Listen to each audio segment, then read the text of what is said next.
Everyone, hope you're all staying healthy and safe. In this video, I'll be showing relative and absolute cell referencing in Excel. If you find this video useful, please give it a thumbs up, and if you'd like to see similar videos in future, please subscribe to my channel. For this example, I'll be using this data set with 6 items, number of units, and sales per unit. In order to calculate total sales per unit, I'll type in equals sign, click on cell B5 multiplied by C5, and I'll hit enter. And to calculate total sales for remaining items, I'll go ahead and drag this.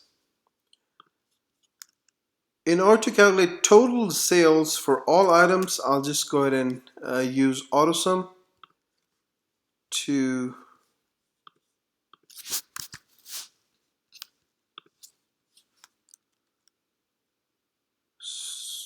add all my total sales values, and I'll hit enter. So this is my total sales value.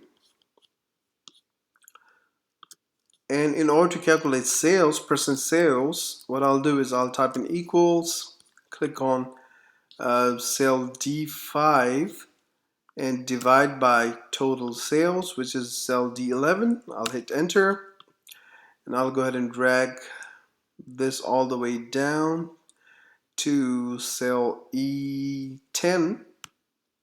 However, the values for these 5 cells is showing error. So we can see why it is so by clicking on the cells.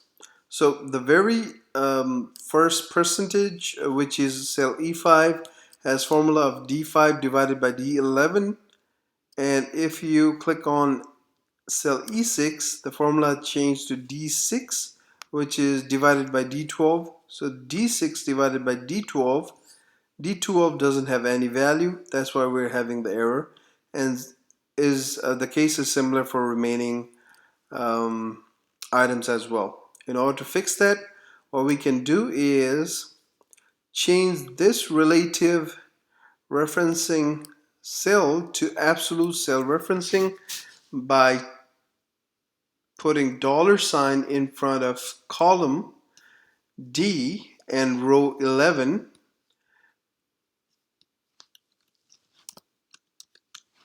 which will make this to absolute cell referencing.